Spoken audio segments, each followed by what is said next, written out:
বুবান, আমার সোনা বুবান, আজ আকাশে আবার সেই রকম মেঘ করেছে, যা দেখলে তুই বলতিস, বাবা দেখো আকাশের গায়ে হাতি, বলে হেসে উঠতি, হাততালি দিতি।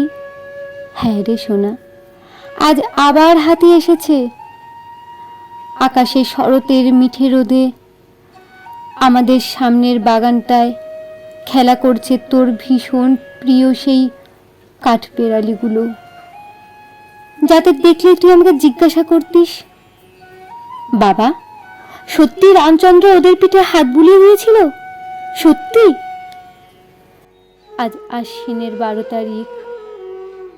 পাশের বাড়ির শিউলি গাছ থেকে পুজোর গন্ধ আসছে। পাড়ার মাঠে প্যান্ডেল বাঁধার শব্দ আসছে ঠুকঠাক।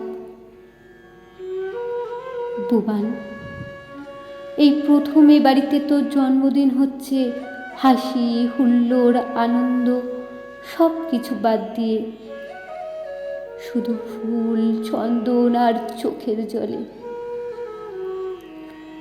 দোতলার বড় বারান্দার শেষে একটা টেবিলে চাদর পেতে খুব সুন্দর করে সাজিয়ে রাখা হয়েছে তোর একটা বাঁধানো ছবি, তাতে মোটা রজনীগন্ধার মালা, ছবি বুবানের কপালে চন্দনের ফোঁটা। তোর মনে আছে বুবান, জন্মদিনে তোর মা তোর কপালে চন্দনের ফোঁটা এঁকে দিত, আর তুই কেমন চুপটি করে অবাক হয়ে চেয়ে থাকতিস? তুই তুই ভুলে গেছিস বুবান? আমরা ভুলিনি, ভুলতে পারিনি। ঝলমলে আলোর রং বাহারি এক রোশনাই থেকে তুই আমাদের ছুঁড়ে ফেলে দিয়ে গেছিস ভীষণ গভীর ভয়ঙ্কর এক অন্ধকারে। তোর জন্মদিনে আমরা টেপ রেকর্ডারে বাজিয়ে দিতাম নানা গান, দেয়ালে দেয়ালে ঝুলিয়ে দিতাম কাগজের রঙিন নকশা করা লণ্ঠন বেলুন। কত মানুষকে নিমন্ত্রণ করতাম, রান্না হতো কত রকমের খাবার দাবার, কত কচি কাচার ভিড়, তোর স্কুলের বন্ধু আর তার বাবা মায়েদের ভিড়।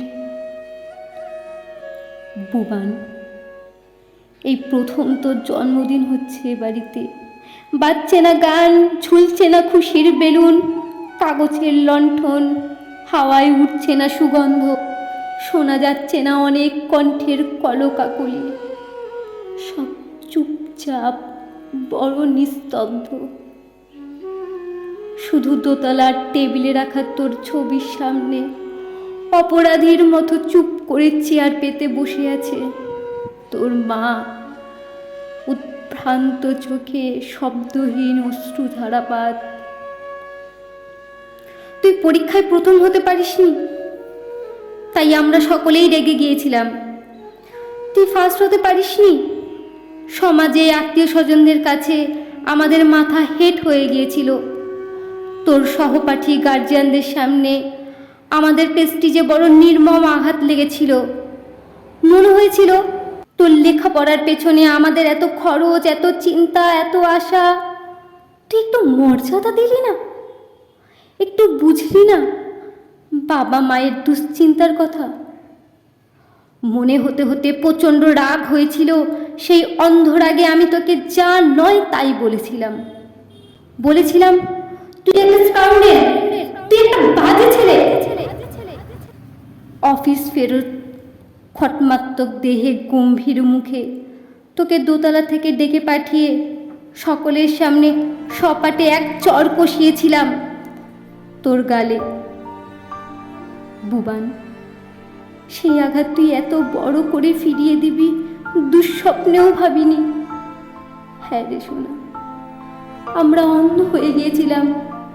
সময়ের ইঁদুর দৌড়ে দৌড়তে দৌড়তে আমরা ভুলে গিয়েছিলাম তুই বুবান, আমাদের সন্তান, আমাদেরই রক্তে গড়া একটা জ্যান্ত মানুষ, একটা মুক্ত প্রাণ। হ্যাঁ রে সোনা, আমরা ভুলে গিয়েছিলাম একটা ক্লাসে 50টা ছাত্র থেকে ফার্স্ট একজনই হয়, একজন, কেবল একজন। যারা ফার্স্ট হয় না তাও বাবা মায়ের সন্তান, সেই সব ছেলেদেরও হাসি আছে, আনন্দ আছে, স্বপ্ন আছে। ভুবান, বাথরুমের আলমারিতে রাখা কীটনাশক গলায় ঢালার সময় একবারও তোরা আমাদের মুখগুলো মনে পড়লো না সোনা? একবারও না। কত কষ্ট করে চাকরির পর টিউশনির বোঝা বয়ে উপরি দুটো পয়সা রোজগার করি, তোর জন্য মাথার ঘাম পায়ে ফেলতাম। আমাদের কথা একবারও মনে এলো না? ভুবান, আমরা চেয়েছিলাম তুই ফার্স্ট হবি। কেন চেয়েছিলাম জানি না, সবাই চায়, আমরাও চেয়েছিলাম।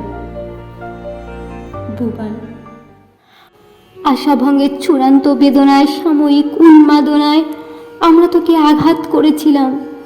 সেই আঘাত এত নির্মমভাবে সহস্র গুণে তুই ফিরিয়ে দিবি আমরা ভাবিনি, ভাবতে পারিনি।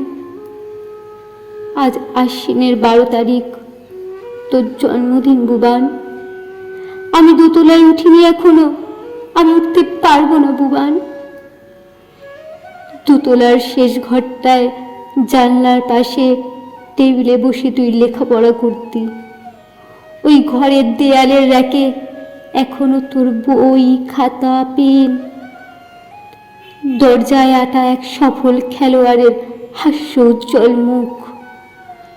আলনায় তোর প্যান্ট, শার্ট, গেঞ্জি। ওই ঘরে আমি যাইনি, যেতে পারিনি। ভুবান, আমায় ক্ষমা কর।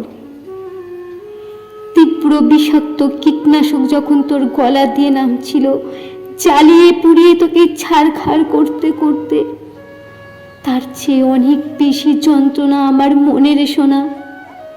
তোর জন্মদিনে এই দেখ না, তোর বাবা এখনো বেঁচেই আছে।